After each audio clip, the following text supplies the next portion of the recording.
आप सभी को जय मसीह की। आज का वचन है व्यवस्था विवरण की पुस्तक चैप्टर 30 का वचन 15 और 16। सुन, आज मैंने तुझको जीवन और मरण, हानि और लाभ दिखाया है, क्योंकि मैं आज तुझे आज्ञा देता हूँ कि अपने परमेश्वर यहोवा से प्रेम करना और उसके मार्गों पर चलना और उसकी आज्ञाओं, विधियों और नियमों को मानना, जिससे तू जीवित रहे और बढ़ता जाए और तेरा परमेश्वर यहोवा उस देश में जिसका अधिकारी होने को तू जा रहा है तुझे आशीष दे। आमीन। भाइयों बहनों, मूसा के द्वारा परमेश्वर ने जब इज़राइलियों को मिस्र देश से निकाला था तब उसने पहली बार फसह मनाया था। फसह मनाया ना मतलब जब उन्होंने मेमने का लहू अपने दरवाज़ों पर लगाया था, वो फसह यादगार था कि लहू बिना छुटकारा नहीं है। जब तक लहू न बहेगा छुटकारा नहीं है। फसह मनाकर परमेश्वर ने हमें बहुत सारी आज्ञाएं मूसा के द्वारा व्यवस्था विवरण पुस्तक में दी हैं। मनुष्य की आज्ञाएं, मनुष्यों के वचन, मनुष्यों के नियम और मनुष्य की व्यवस्थाओं पर हम इंसान चलते हैं। लेकिन क्या परमेश्वर की आज्ञाएं, परमेश्वर के वचन, परमेश्वर के नियमों पर हम चलते हैं? क्या मनुष्य से बढ़कर परमेश्वर नहीं है या परमेश्वर से बढ़कर मनुष्य हो गया है? हम मनुष्य की आज्ञाएं मानने के लिए परमेश्वर की आज्ञाओं को मानना छोड़ चुके हैं। इसीलिए तो मनुष्य रोज़ाना पाप में पड़ता ही जा रहा है। उसने परमेश्वर के नियमों को मानना और उस पर चलना छोड़ दिया है। पूर्ण रूप से जब व्यवस्था विवरण में मूसा को यहोवा परमेश्वर ने सिनाई पर्वत पर 10 आज्ञाएं दी थी, वो 10 आज्ञाएं लेकर वो नीचे उतरा था। उतनों में तो उन्होंने एक सोने का बकरा बनाकर उसे पूजना शुरू कर दिया था। वो उस परमेश्वर को भूल गए थे जिसने 10 विपत्तियाँ भेजकर फ़ेरो राजा को इतना परेशान किया कि उसके पहलौठे तक मार डाले। तब उन मिस्रियों ने उन इज़राइलियों को आज़ाद किया था। और लाल समुद्र पर जब वो फंस गए थे तो परमेश्वर ने मूसा से कहा कि इधर उधर क्या देख रहा है, अपने डंडे को मार। और पानी दीवारों की तरह खड़ा हो गया और वो स्थल पार हो गए। इतने बड़े चमत्कार परमेश्वर ने उनके लिए किए थे, फिर भी उन्होंने जरा सा दुख, जरा सा परेशानी होने पर कुड़कुड़ाने लगे। आज हमारे पास भी सब कुछ होता है और नहीं भी होता है। परमेश्वर शायद हमारी परीक्षा ले रहे होते हैं और हम ज़रा सी बातों में कुड़कुड़ाने लग जाते हैं। क्या हम मनुष्य हैं? ऐसे मनुष्य हैं जो हमें परमेश्वर के तुल्य परमेश्वर ने हमें बनाया है, फिर भी हम छोटी छोटी बातों में कुड़कुड़ाते हैं, परेशान हो जाते हैं। इसीलिए हमारी आशीषें चली जाती हैं। परमेश्वर ने तो स्वयं कहा है कि जिसका अधिकारी तू होने को जा रहा है तुझे आशीष दूंगा। हम किस चीज़ के अधिकारी होने को जा रहे हैं? हम उस चीज़ के अधिकारी होने को जा रहे हैं जिसे हम चाहते हैं। आमीन। जिसे हम चाहते हैं, जो हमारे जीवन में आए, जो हमारी परेशानियों, हमारी मुसीबतों से हमें छुटकारा दे, उसमें परमेश्वर हमें आशीष देगा। लेकिन कब हमें आशीष देगा? जब हम उसकी व्यवस्थाओं को मानेंगे, उसके वचनों को मानेंगे, उसकी आज्ञाओं को मानेंगे, उसके नियमों को मानेंगे। हम माँ के पेट से ही पापी हैं और मैं तो कहती हूँ कि हम स्वर्ग लोक से ही पापी हैं। वहाँ भी हमने पाप किया था, इसीलिए तो इस पृथ्वी पर गिरा दिए गए हैं। क्या हमें पापों से मुक्त होकर वापस परमेश्वर के पास नहीं लौट जाना है? क्या हम ऐसे ही पाप में ही जाएंगे? क्या वो हमें स्वीकार करेगा? नहीं। वो ऐसी नरक की भयानक अग्नि है जिसमें अनंत जीवन है जो कभी समाप्त न होगा, और एक ऐसा अनंत जीवन है जो परमेश्वर की सेवा करने में है। ऐसी ऐसी बातें हैं जो मनुष्य की चित्त माना जड़ी है। मैं अपने मुंह से कुछ नहीं कहती हूँ, ये सब बाइबल में लिखा है। आप विश्वास कीजिए, जब परमेश्वर चाहेगा तब सब कुछ हो जाएगा। लेकिन ज़रूरत है उसके वचनों को, उसके नियमों को और उसकी आज्ञाओं को मानने की। उसके नियम, उसकी वचन, उसकी आज्ञाएं क्या हैं? उसके वचन जो बाइबल में लिखे हैं, उसकी आज्ञाएं जो 10 आज्ञाएं उसने हमें दी हैं, और उसके नियम कि हमें फसह का पर्व मनाना चाहिए, हमें सबत के दिन प्रार्थना करनी चाहिए, उसकी आराधना करनी चाहिए। 325 ईस्वी में राजा कॉन्टेस्टाइन ने आकर इस दुनिया को सब फसह का पर ही उसने नाश कर दिया। फसह का पर, सबत का पर उसने नाश कर दिया। सबत का दिन शनिवार होता है, सप्ताह का आखिरी दिन, जिस दिन परमेश्वर ने इस संसार की सारी चीज़ें बनाकर 7वें दिन आराम किया था। और हमें वो दिन दिया था कि इस दिन हम उसकी महिमा करें, उसकी प्रार्थना करें। यही हमने छोड़ दिया। कॉन्टेस्टाइन ने आकर औपचारिक रूप से रविवार को विश्राम का दिन घोषित कर दिया और हम विश्राम के दिन यानी रविवार के दिन आराधना में लग गए, जो परमेश्वर सुनता भी नहीं है। आराधना कीजिए उसी दिन। सबसे बड़ी आज्ञा तो यही है ना कि तुम विश्राम दिन का पालन करोगे, तुम विश्राम दिन के समय कोई काम न करोगे। लेकिन इस संसार में ये ज़रूरी हो गया है कि हमें काम करते हुए उसकी आराधना करनी है। हम उसकी आराधना कर सकते हैं, उसकी महिमा कर सकते हैं, हर दिन, हर पल, हर वक्त कर सकते हैं, लेकिन उसकी आज्ञाओं पर चलना बहुत ज़रूरी है। अगर हम उसकी आज्ञाओं पे ही ना चले तो हमारा कभी भला ना हो सकेगा। हम कितने भी हाथ पैर मार ले, परमेश्वर हमें स्वर्ग से कुछ न देगा। उन मिस्रियों के लिए तो वो मन्ना बरसाता था, जिसे वो तुच्छ रोटी कहने लगे थे कि ये तुच्छ रोटी खाकर हम बोर हो गए हैं, हम परेशान हो गए हैं। जब उनके पास पानी न था तो उसने चट्टान से मीठा जल नदी की तरह बहाया था। जब उन्हें मांस मच्छी खाना था तो उसने बटोरों का झुंड उनके लिए स्वर्ग से बरसाया था। फिर भी वो कुड़कुड़ाए थे, वो हमारे पुरखा थे, हम उनकी संतानें हैं, हम भी उन्हीं के मार्ग पर चल रहे हैं। उन बाप दादाओं के नियमों को हम मान रहे हैं जो मनुष्यों के द्वारा स्थापित हुए हैं। मूसा ने जो व्यवस्था विवरण में जो नियम दिए थे, जो 10 आज्ञाएं दी थी, वो तो समाप्त हो चुकी है।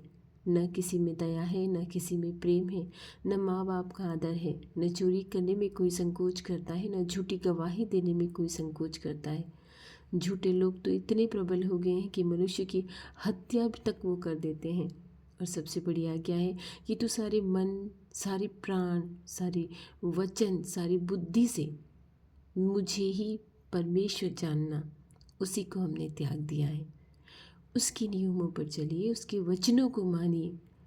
संसार क्या है, आपके आगे घुटने टेक देगा अगर हम उस परमेश्वर के वचनों और उसकी आज्ञाओं के और उसके नियमों पर चलेंगे। मैं प्रार्थना करती हूँ मेरे भले परमेश्वर, तेरे वचन, तेरे नियम, तेरी आज्ञाएं हमें मानना सिखा, क्योंकि हम मनुष्य हैं, हमारा शरीर कमज़ोर है, हमारी आत्मा प्रबल है प्रभु, लेकिन हम तेरे नियमों, तेरे वचनों को मानने से चूक जाते हैं। हम पल भर के लिए, क्षण भर के लिए सब चीज़ें करने के लिए तैयार हो जाते हैं, लेकिन अगले ही पल जब हमें परेशानियाँ आती हैं, समस्याएं आती हैं, तो हम इससे चूक जाते हैं। हे भले खुदा, तू सब जानता है कि जब तक तू न देगा कुछ न मिलेगा। तेरी पवित्र आत्मा हम पर बसा दे ताकि तेरे नियमों और तेरी आज्ञाओं को हम मान सकें।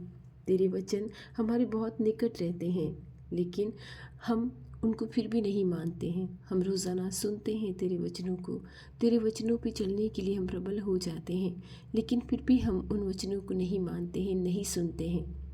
हमें प्रार्थना करना सिखा परमेश्वर कि हम तुझसे किस तरह प्रार्थना करें। हमें तुझ में तेरे पास बैठकर संगति करना सिखा, तुझसे प्रेम करना सिखा, तेरे पास आना सिखा, कि कोई परेशानी हो तो हम इंसान के पास ना जाए मगर तेरे पास आए। अपने कमरे में बैठकर तेरा नाम ले, तेरी महिमा करे, तेरी आराधना करे, तेरा धन्यवाद करे। हे भले खुदा, तूने तूने चंगाई दी है जिनके लिए मैं प्रार्थना कर रही हूँ रोज़ाना, तूने उन्हें चंगाई दी है, तेरा बहुत बहुत धन्यवाद। हे भले परमेश्वर, तू चंगा करने वाला है, तू अपने हाथों से छू लेता है और हमें पता भी नहीं चलता है। तेरे मुख से अगर तू कह देता है तो भी हम चंगे हो जाते हैं। तूने आत्मा से मुझे चंगा किया है, तेरा बहुत बहुत धन्यवाद। तूने शरीर से हमें चंगाई दी है, तेरा बहुत बहुत धन्यवाद परमेश्वर। हाँ, तू दुख देता है मगर वो हमारी परीक्षाएं होती है, उस परीक्षा में हमें धीर बने रहने के लिए एक क्षमता दे, शक्ति दे, ताकत दे परमेश्वर। हमें शक्ति दे कि जिन परीक्षाओं में तू हमें पटकता है उससे तू हमें बाहर निकलने भी शक्ति देगा। मैं जानती हूँ कि तू सामर्थ्य से बाहर परीक्षा में हमें कभी नहीं डालता, मगर तू हमारी परीक्षाएं लेता है। हे भले परमेश्वर, एक 10 दिन के मार्ग जो जो मिस्र देश से कनान को जाता था, उस मार्ग में तूने उन मिस्रियों को न चलाया, बल्कि उनको 40 वर्ष तक इधर उधर भटकाया, उनकी परीक्षाएं ली। क्यों? क्योंकि तू जानता था कि ये मनुष्य हैं और ये सब कुछ पाने के बाद मुझे ही भूल जाते हैं, और वही सब उन्होंने किया। इसीलिए उनमें से सिर्फ यहोशू और कालेब को छोड़कर कोई भी उस देश में ना जा सका। हे मेरे खुदा, मेरे परमेश्वर, जो तू चाहे वो करता है तेरी संतानों के साथ, और जो तेरे वचन हैं, अगर तूने वाचा हमसे बांधी है तो उसको पूर्ण करता है। आमीन। तेरे बहुत सारे वचन हैं, जब मैं बाइबल खोलती हूँ बहुत सारे वचन पढ़ने को मिलते हैं, समझने को मिलते हैं, सुनने को मिलते हैं। इतना धीरज, इतनी क्षमता, इतनी ताकत उनको पढ़कर मिलती है परमेश्वर, कि जिसे मैं अपनी अपनी शक्ति से या अपनी ताकत से मैं कुछ नहीं पा सकती, मगर तेरे वचनों से उनको पढ़कर जो मुझे ताकत मिलती है, मैं वो बता नहीं सकती। हे मेरे प्रभु, जो भाई बहन मेरे साथ प्रार्थना करते हैं, जो मेरे साथ बाइबल को समझने की कोशिश करते हैं, उनकी बुद्धि को खोल दे, ताकि उनकी आंखों पे जो पर्दा पड़ा है वो हट जाए, उनके कानों पे जो पर्दा पड़ा है वो हट जाए। परमेश्वर, मैं प्रार्थना करती हूँ, मेरे भाई बहन जो इस प्रार्थना में तुझसे जो मांगते हैं प्रभु, उनकी क्या ज़रूरतें हैं उन्हें दे दे परमेश्वर, जो वो तुझसे चाहते हैं। हर इंसान परेशान है, हर इंसान समस्याओं से घिरा है। हे परमेश्वर, जो धर्म के नाम पर दंगे होने जा रहे हैं, उन दंगों से इंसान को बचा प्रभु। क्या धर्म है, क्या मंदिर है, क्या मस्जिद है, मनुष्य क्यों न समझ रहा है, क्या चाहता है, क्यों मंदिरों के पीछे पड़ा है, क्यों मस्जिदों के पीछे पड़ा है, क्या करना है, उनमें तो परमेश्वर नहीं रहता है। तू जीवता परमेश्वर है और तू मनुष्य में रहता है, मनुष्य क्यों नहीं समझता है परमेश्वर? क्या तूने उनकी बुद्धि को बंद कर दिया है, कि तूने उनकी आँखों को बंद कर दिया है परमेश्वर? सही तो है, तूने ही तो कहा है कि मनुष्य ऐसा हो जाएगा कि देखते हुए भी ना देखेगा, सुनते हुए भी ना सुनेगा, और सोचते समझते हुए भी ना सोच पाएगा, ना समझ पाएगा। मेरी खुदा, तेरी चुनी हुई संतानों को तो तू बचा ले परमेश्वर, तेरी चुनी हुई संतानों को तू बचा ले। इस संसार की चीज़ों को पाने के लिए लोग प्रार्थनाएं भी ऐसी ही सुनते हैं, जिसमें हर वक्त यही मांगा जाता है कि परमेश्वर मुझे ये दे दे, परमेश्वर मुझे वो दे दे। चिन्ह चमत्कार के पीछे दौड़े जा रहे हैं। सच्चाई क्या है? ऐसी प्रार्थना करने वाले लोगों के हृदय में दया भी नहीं है। बहुत सारे लोग हैं जो तेरे नाम पर चिन्ह चमत्कार करते हैं, और इतना गुस्सा, इतना क्रोध उनमें भरा है कि मैंने अपनी आंखों से देखा है। हे भले खुदा, तेरे लोगों को सच्चाई के मार्ग पे चला, कि वो जीवन को ढूंढे, जीवन के मार्ग पर चले, चिन्ह चमत्कारों के पीछे ना दौड़े। जो मेरे भाई बहनों की समस्याएं हैं, परेशानियां हैं, प्रार्थनाएं हैं, उनकी ओर कान लगा परमेश्वर। बीमारों को चंगाई दे, बेरोजगारों को रोजगार दे, बांझों को संतानें दे, शरीर में किसी भी तरह का रोग हो तो छू ले और चंगा कर दे। परिवारों में कलह है तो उन्हें हटा दे। जो बिना वजह से सजाएं भुगत रहे हैं, उन्हें तू आज़ाद कर दे। जिन बच्चों में बुद्धि नहीं है, जो मंद बुद्धि है, जिनके माता पिता तुझसे प्रार्थना करते हैं, हे भले खुदा, उन लोगों के लिए भी मैं प्रार्थना करती हूँ। जो छोटे छोटे बच्चे अनाथ हो गए हैं, उन पर दया कर। जो बूढ़े वृद्धाश्रम में पड़े हैं, जिनकी संतानें जीवन भर माता पिता ने जिन संतानों को पाला है, वो संतानें उन्हें वृद्धाश्रम में छोड़ देती है। हे मेरे मसीहा, उन पर दया कर। बच्चों को, अपनी संतानों को अपना कर्तव्य याद दिला, कि जिन माँ बाप ने उन्हें पाला है वो उन्हें इस तरह से वृद्धाश्रम में न छोड़े। मनुष्य की बुद्धि को स्थिर कर परमेश्वर, मनुष्य की बुद्धि को ज्ञान दे। जिनमें बुद्धि की घटी है, जिनमें समझ की घटी है, मैं तुझसे सभी के लिए प्रार्थना करती हूँ। जिनमें बुद्धि नहीं, जिनमें समझ नहीं, तूने कहा है जिसमें बुद्धि नहीं है वो परमेश्वर से मांगे, वो देगा। आमीन। मैं तेरे वचनों पर विश्वास करते हुए ये प्रार्थना करती हूँ कि मुझ में भी बुद्धि की घटी है परमेश्वर, मुझ में भी बुद्धि नहीं है, मुझे तेरी बुद्धि से भर दे। सैमुएल की सुलेमान की बुद्धि हमको दे दे परमेश्वर, पर वो हमें नहीं मिल सकती, क्योंकि तेरा ही वचन है कि न तुझसे पहले कोई ऐसा था न तेरे बाद कोई ऐसा होगा। मगर उसके 1% भी बुद्धि हमें मिल जाए तो हम क्या से क्या हो जाए।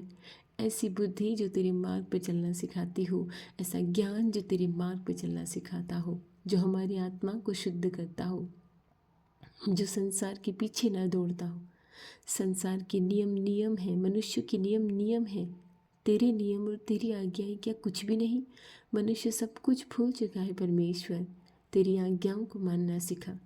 मैं आज का दिन तुझे चढ़ाती हूँ, मेरी सारी प्रार्थनाओं की ओर मैं विश्वास करती हूँ तूने सुना है, तूने कान लगाया है। हे भले खुदा, इन प्रार्थनाओं की ओर ध्यान देना, जो मेरे साथ प्रार्थना सुनते हैं, जो मेरे साथ प्रार्थना करते हैं प्रभु। हम परफेक्ट नहीं हैं, मनुष्य परफेक्ट नहीं है, कोई भी सर्वश्रेष्ठ या परफेक्ट नहीं है तुझे छोड़कर। हमारी प्रार्थनाओं की, हमारी दुहाई की ओर कान लगाना परमेश्वर। आज का दिन तुझे समर्पित है, आने जाने में हर तरह की समस्याओं से, परेशानियों से हमारी रक्षा करना, और जिस काम में हम हाथ लगाए हमें आशीष देना। तेरी आशीष तेरा परमेश्वर, क्योंकि तेरे वचनों पे हम विश्वास करते हैं कि अगर हम तेरी विधियों, तेरे नियमों, तेरी आज्ञाओं को मानेंगे तो तू हमें आशीष देगा, संपूर्ण रूप से आशीष देगा। आमीन। ये तेरी ही वचन है कि तू हमें आशीष देगा। हमें तेरी विधि, तेरे नियम आज के दिन में मानना सिखा। अगर हम किसी गलत मार्ग पे जा रहे हो तो हमें रोक लेना परमेश्वर। ऐसी हमारे मन में ऐसे विचार आ जाए कि ये गलत है, हम ये नहीं कर सकते, और हमें तेरे मार्गों पे चलना सिखा परमेश्वर। मेरे भाई बहनों को तेरे मार्गों पे चलना सिखा, कि जो चिन्ह चमत्कार के पीछे ना दौड़े, बल्कि तेरी आज्ञाओं के पीछे दौड़े, जो अनंत मार्ग की ओर ले जाती है। मैं सारी प्रार्थनाएं यीशु के नाम से मांगती हूँ, आमीन।